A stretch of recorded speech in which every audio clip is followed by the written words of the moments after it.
a vinheta, porque o homem chegou. No programa de hoje, presidente da CPI dos pancadões. Quem disse que não é mais ter operação contra pancadão? Pancadão. Advogado que vai pra cima e não passa pano pra ninguém. Eu sou uma pessoa trans, não binária. Então, eu gostaria que o senhor corrigisse o artigo.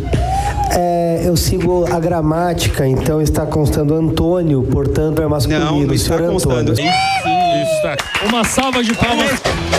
Aplausos para o vereador Rubinho Nunes.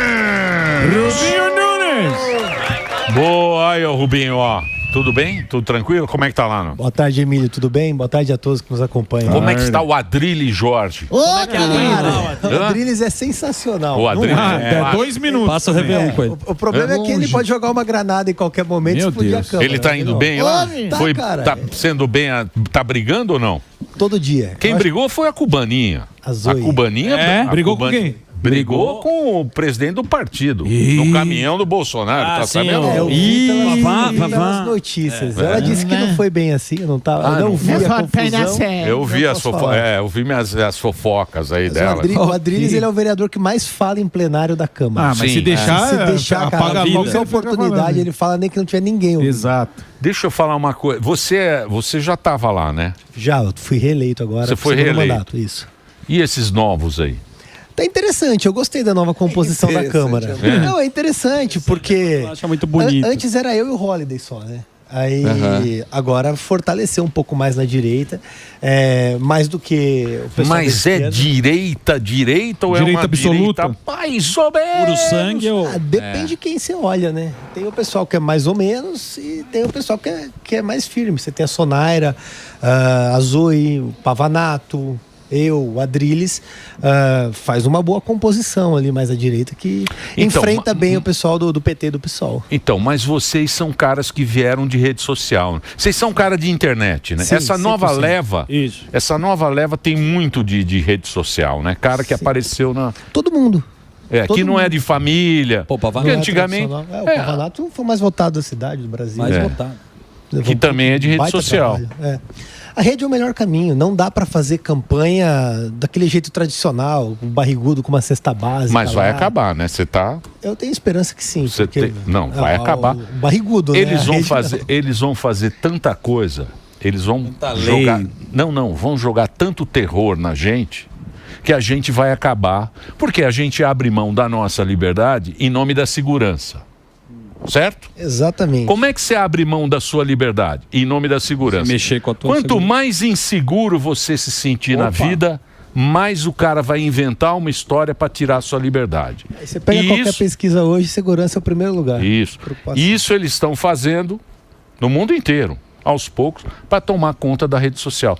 Porque eles não admitem você não controlar a população. A população tem que ser controlada. Mas se a rede falar bem deles, eles... Mas não é isso, é o sistema. Porque o sistema se protege, não? Não. Isso aqui é poder individual. Tanto é que elegeu o Rubinho, elegeu o outro menino. Deu voz para pessoas que não teriam a possibilidade de correr. Agora, a rede social é uma coisa que vai ter controle.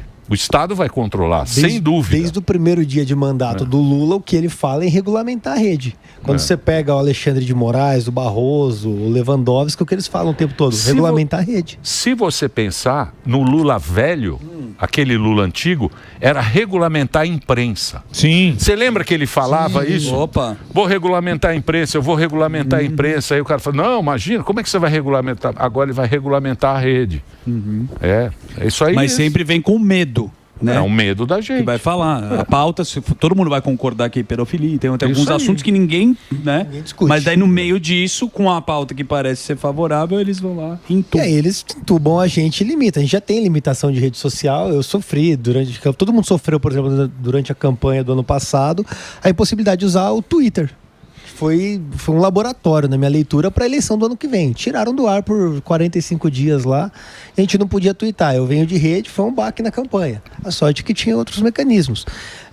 Isso que o Emílio falou, eu concordo, porque pessoas como eu, Pavanato, a Zoe, têm crescido no ambiente político desde 2018. A gente vem crescendo, e a esquerda vai perdendo espaço.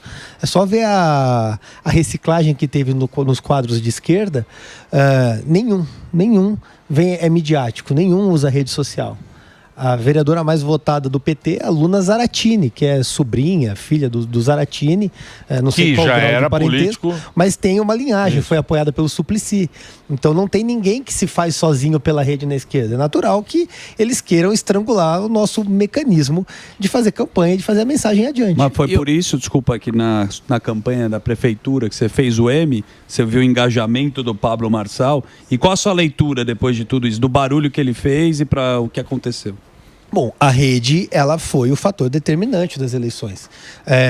O fato do Pablo Marçal foi o que caracteriza isso. Sem partido, sem tempo de TV, fez 1.700.000 votos. É um feito inédito num partido inexistente.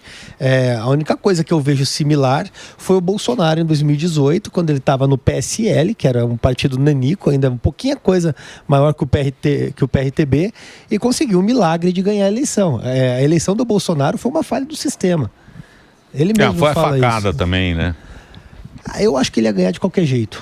Aquela facada que deram nele... Mas a popularidade, a ferramenta internet colaborou sem dúvida para o Bolsonaro. Mas o Bolsonaro é um cara diferente de todos. É a parte. O Bolsonaro é único. O Bolsonaro é o Bolsonaro. Fenômeno. Cara. Você pega no hospital, você pega a cena do Lula no hospital, tá o Lula e o médico. Oi, meus amigos, estou aqui e tal. Ele andando. O Bolsonaro é uma turma que vem atrás dele. Bolsonaro, mito. Ele é um fenômeno. O Bolsonaro é um cara que porra, é diferente de tudo. Eu acho que eu nunca, sei lá se antigamente lá como é que chamava lá o Getúlio Vargas, sei lá, os caras lá tinham essa coisa com o Bolsonaro, mas o Bolsonaro... Do apoio popular. O Bolsonaro é outro cara. O Bolsonaro transcendeu tudo que se tem na história, pelo menos em termos de Brasil, no aspecto político. O Bolsonaro é um elemento único na política. E, pô, fez mais de 100 políticos nessa última eleição aí, municipal. Fez mais de 100 políticos fazendo aquelas coisas andando e tal. Por isso que os caras não querem o Bolsonaro. Bolsonaro A pesquisa de hoje, naturalmente, vão querer queimar o cartão dele e manter ele inelegível, porque se deixar ele disputar a eleição, ele ganha do Lula. Você está falando do Paraná Pesquisas? Da Paraná Pesquisas. Absurdo.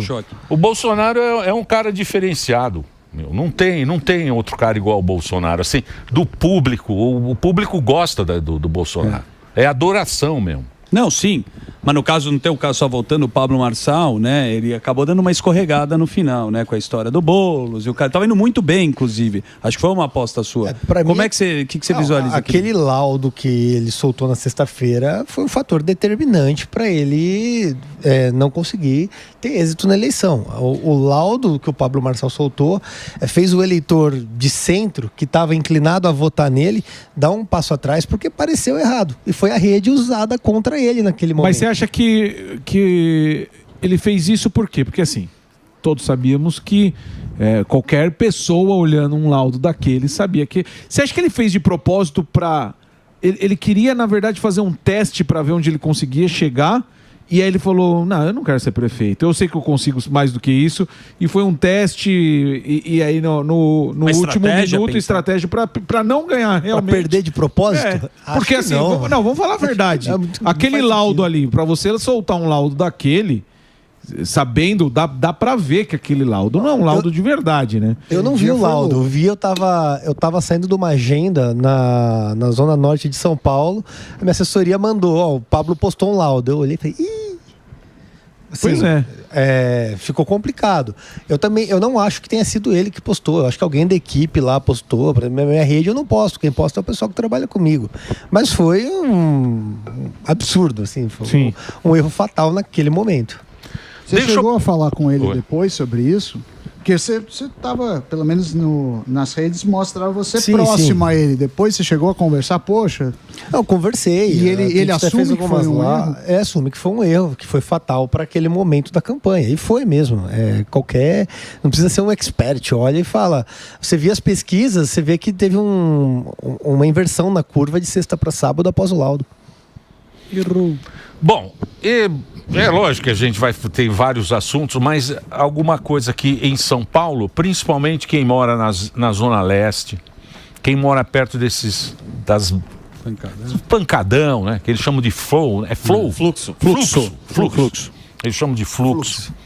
É um inferno pro cara que mora lá. Sim. Graças a Deus a gente não mora perto desses fluxos e é uma coisa que não se acaba e você tá indo em cima desse negócio. Vai acabar esse tal de fluxo ou isso aí é uma coisa que a gente vai ter que conviver? Bom, no que depender de mim, esse câncer está com os dias contados. Tem 2 anos que eu criei um modelo de operação contra pancadão na cidade de São Paulo. Uma operação conjunta com a Polícia Militar, com a Polícia Civil, até então com algumas subprefeituras, que a gente destrói a estrutura do pancadão, do fluxo. Apreende bebida, fecha a adega, porque tudo é irregular.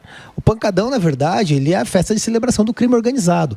A adega, ela começa num boteco feito erguido na calçada, às vezes usando o poste como pilar de sustentação que faz a casa, gato de energia, do lado da boca de fumo, tráfico de drogas, prostituição infantil, arrastão, enfim, tudo de errado naquele local.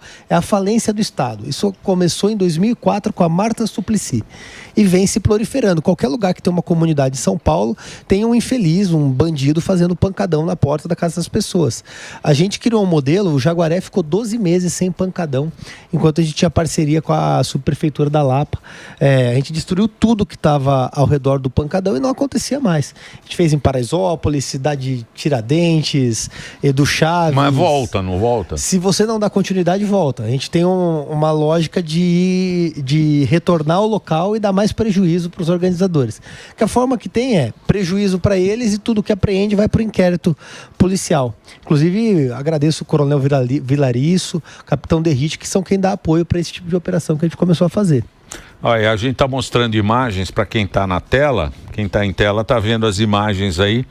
Esse é o tal do fluxo, que é um baile no meio da rua. É uma festa aberta. Isso é Paraisópolis, o baile de Paraisópolis. Esse vídeo foi gravado ano passado. Desde então não está tendo mais pancadão lá. Mas não tem porque a Polícia Militar tem feito base nos finais de semana e não permite que o fluxo se estabeleça lá.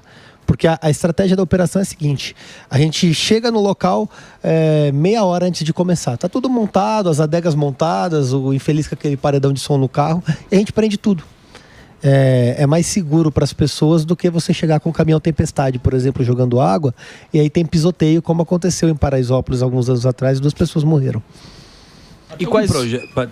Não, e quais... O que tem mais no pancadão? Quais são os crimes? Tem tráfico? O que tem dentro? E fora as pessoas que moram perto, né? Porque eu imagino que elas tenham medo de denunciar porque podem ser ameaçadas. Tem tudo isso? Eu tenho um canal para receber denúncias. Inclusive, todo mundo que tem denúncia de pancadão manda para mim, entra pelo Instagram, que eu recebo e mantenho isso de maneira sigilosa. Porque é isso que garante que a operação funcione.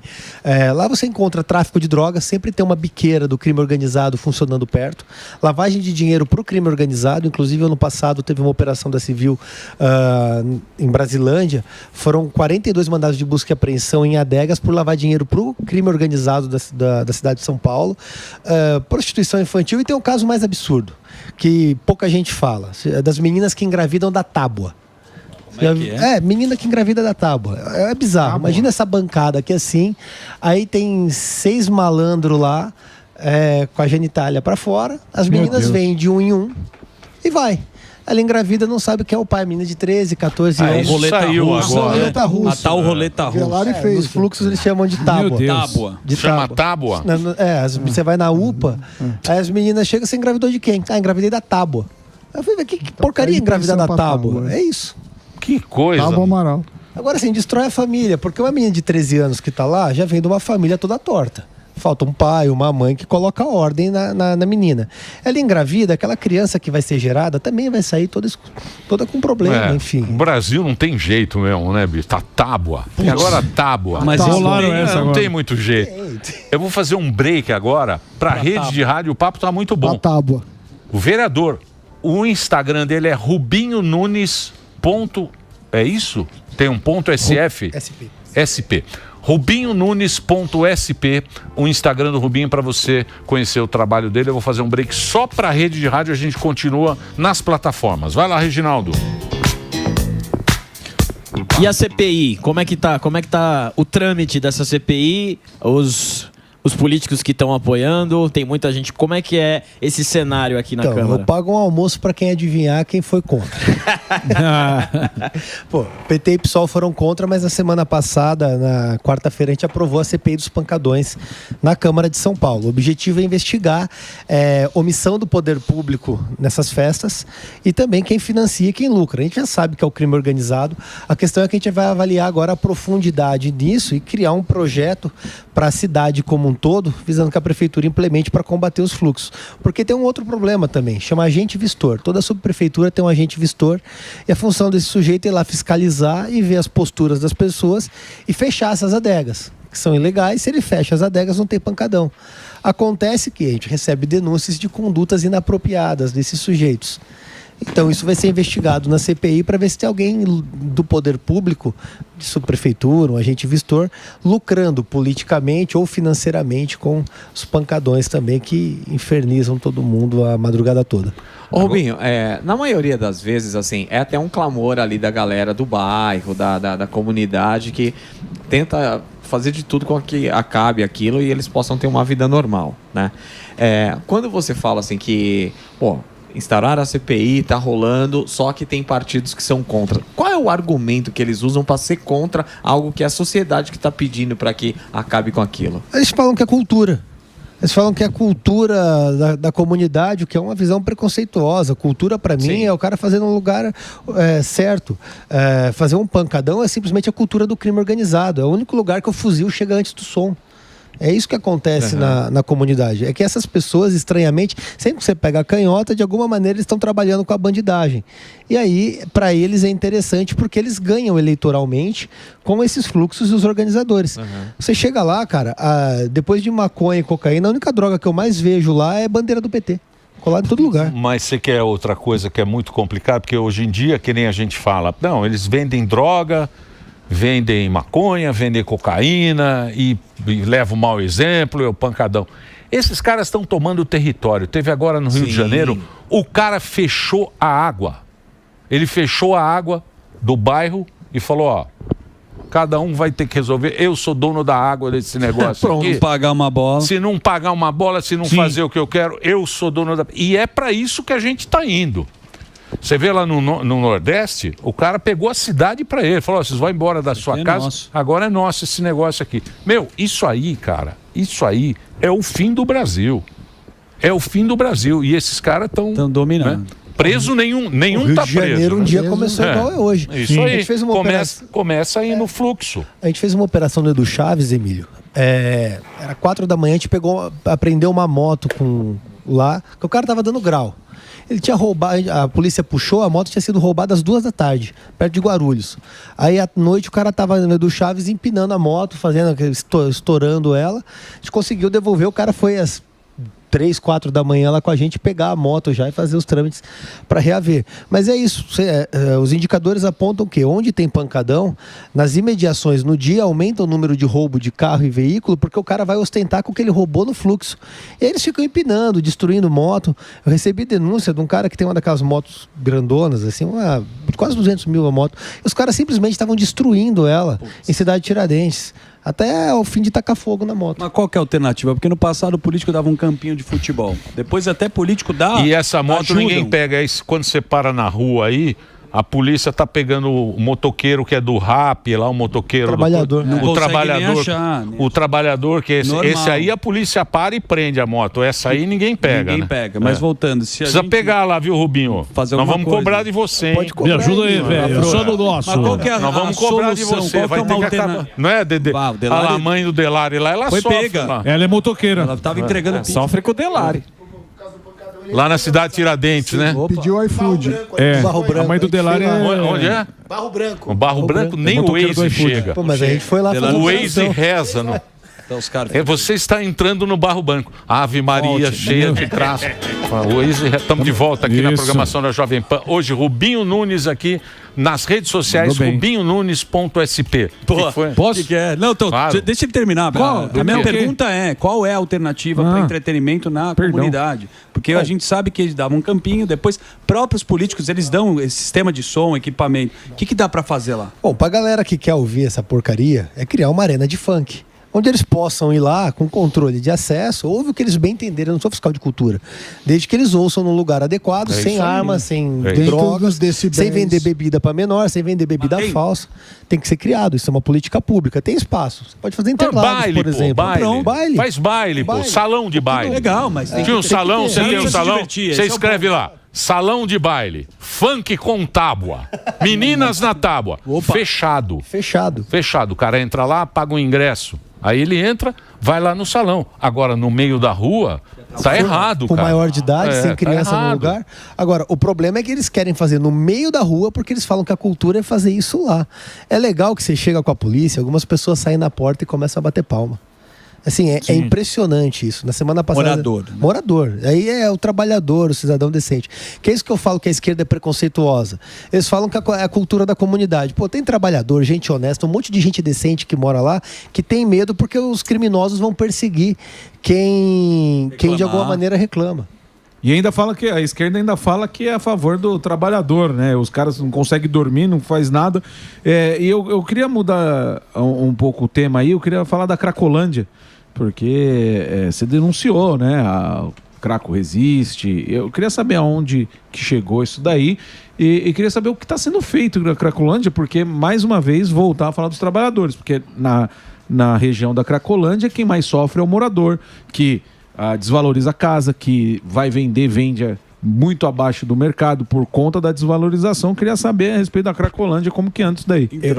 Eu fiz uma representação criminal contra a Craco Resiste no Ministério Público e propus a CPI das ONGs para investigar as ONGs que atuam na região da Cracolândia. E por que a turma passa um pano, né? Eu expus isso para todos os vereadores da Câmara. Eu cheguei e falei, tá aqui os papéis, tá aqui os vídeos, quem quiser assistir, tá aqui os laudos. O que eu quero é investigar, não estou falando que ninguém é culpado. Agora, se tá certo, por que não investigar? Simplesmente agiram para perseguir os vereadores que tinham assinado e aí, com medo por ser ano eleitoral, começaram a retirar as assinaturas. A minha esperança é que esse ano, com uma Câmara mais à direita, a gente consiga investigar esse assunto. Boa. É isso aí. Das ONGs. Tem que fazer isso mesmo. As ONGs, a ONG, se não existir a pobreza, não tem necessidade de ter ONG. Que a gente estava conversando outro dia, por exemplo, a faixa de Gaza. Imagina na faixa de Gaza o que existe de interesse, de grana lá. Lógico. Imagina o que tem, porque é o mundo inteiro. A pauta, né? A pauta é mundial. Imagina o que tem de dinheiro, de desvio, naquele momento, que tem de desvio, que vai. A própria Amazônia aqui, salve a Amazônia. O que deve ter de ONG internacional dentro da Amazônia, captando dinheiro. Porque ONG é o seguinte, ONG a gente abre nós quatro aqui. Acabou. Não paga. Não paga nada, me chama também, a grana e acabou. Não tem prestação de contas, não tem transparência, não tem nada. Você faz então, o que quer. As ONGs mesmo tinha que ser uma. Quem está fazendo isso lá nos Estados Unidos é o Elon Musk, né? Elon Musk. O USAID, né? O USAID está cheio de ONG lá. São bilhões e bilhões de dinheiro do contribuinte. Não que não tenha ONG séria. Deve ter ONG séria, ONG que ajuda, né? Que é o terceiro setor. Deve ter ONG séria, mas eu Cristolândia, por exemplo, faz um trabalho sensacional, com um índice de recuperação de usuário de crack absurdamente alto e trata eles voluntariamente. Só que eles não entregam a comida na rua, eles retiram e acolhem num prédio. Agora, eu te dou dinheiro para distribuir marmita. Você fala lá que distribuiu 1.000, você distribuiu 100, 10 para cada um ali. O que vai provar que você não entregou 100 e não 1.000? Esse que é o ponto, é aí que tá o lucro. Teve um negócio das marmitas aqui em São Paulo há pouco tempo. Teve um negócio que queria... Teve um negócio das marmitas, que não dava marmita. É que não podia dar qualquer comida que não fosse supervisionada. Deu um rolo. Um projeto de lei? É meu.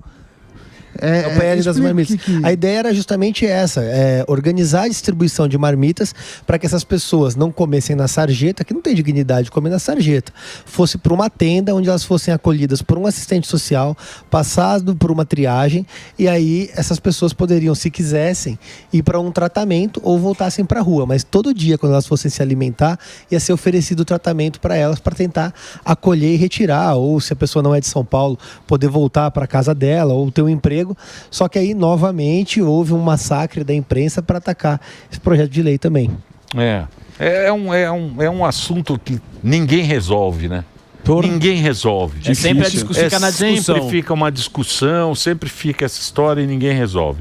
Perguntas. E o projeto, vamos falar de projetos? Acho que você não vai gostar, que você tem de transparência tributária no mercado.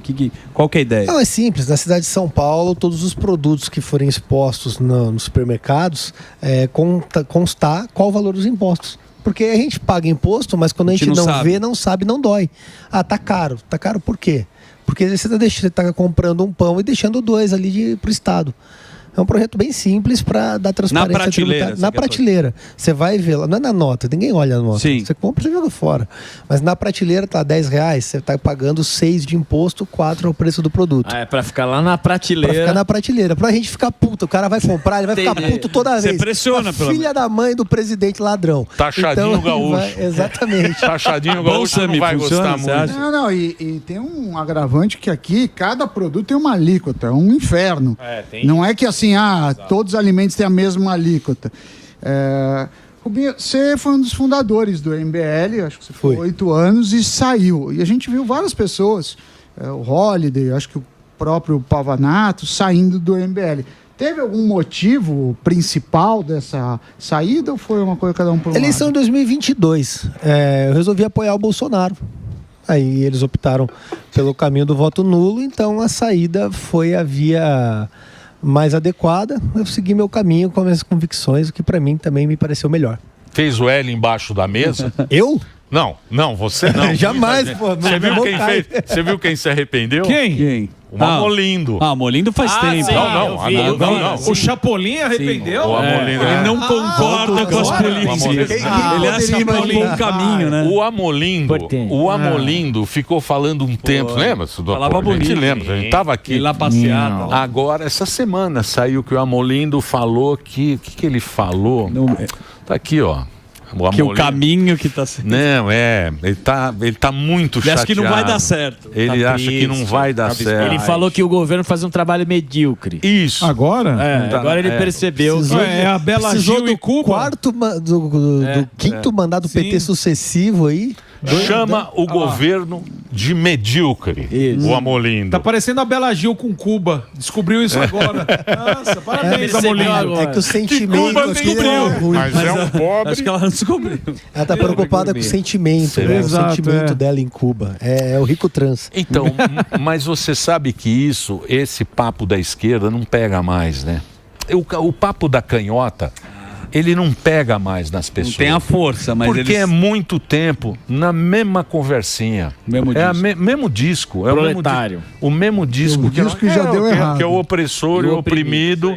Que chega no momento que não tem mais... O pobre hoje, ele não quer mais ganhar uma bolsa e simplesmente se acomodar. Boa parte quer ficar rico.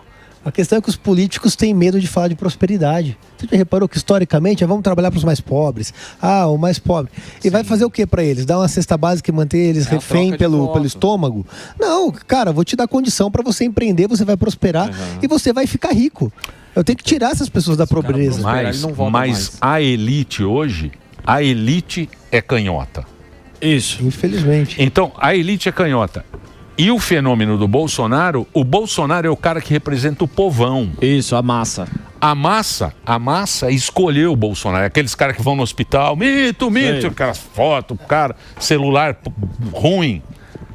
A elite tá de iPhone. E fala, esse pobre é tão bom. Que é essa mina. Essa mina é a elite que dominante do Brasil, da esquerda, é essa mina. Fui pra Cuba, olha... São pobres dignos. É a esquerda festiva. Onde é que existe um pobre digno, como você glamoriza a pobreza? Tem fome, mas tem dignidade. E fala bonito. Segurança, né? Não, e fala bonito. Ela fala bonito. Ela fala do coração. Onde agora, infelizmente, as pessoas estão passando fome, estão passando necessidade, tá faltando coisa, né? Mesmo, assim, recursos. Mas a sensação, a dignidade das pessoas e a sensação de segurança que elas dão pra gente, assim, e o acolhimento é surpreendente, assim, é pobre, mas não é miserável, sabe? Sim. Tem uma coisa de... É pobre, mas não é miserável. Meu Deus. Essa frase tem que entrar. Tem uma camiseta. Uma camiseta. Pra você ir na balada. Sou pobre, mas não miserável. Eu vou vender lá. Eu vou vender no fluxo. Isso. Sou pobre, mas não sou miserável. Pobre, mas não sou miserável. Eu entendi. Acho que ela levou a comida dela pra galera lá passando fome. Os caras, não vou comer isso aqui não, eu sou digno. Não, mas é claro que tem segurança lá. O cara não tem nada, o ladrão também não tem nada. Vai roubar o quê de quem? Todo mundo tá na miséria. É o fim do ladrão. Muito bem. O que mais? Tem mais perguntas? Eu quero perguntar do projeto de lei das câmeras nas escolas. Sim. Se isso abrange o celular, como que é essa lei? Tudo. É bem simples. Os professores usam câmeras corporais nas salas de aula. Igual a polícia.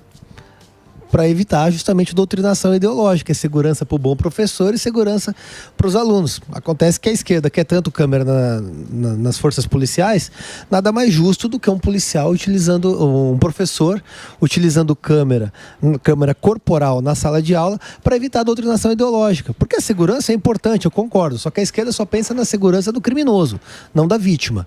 E aí nós temos as vítimas, que são os alunos, que têm um bem muito mais precioso que é roubado deles diariamente na sala de aula, que é a liberdade de escolha e principalmente o conhecimento, que é ceifado por um professor, às vezes um maluco lá, sob efeito de psicotrópico, que está impondo a doutrina dele na cabeça dos alunos, que tem que receber aquilo calados.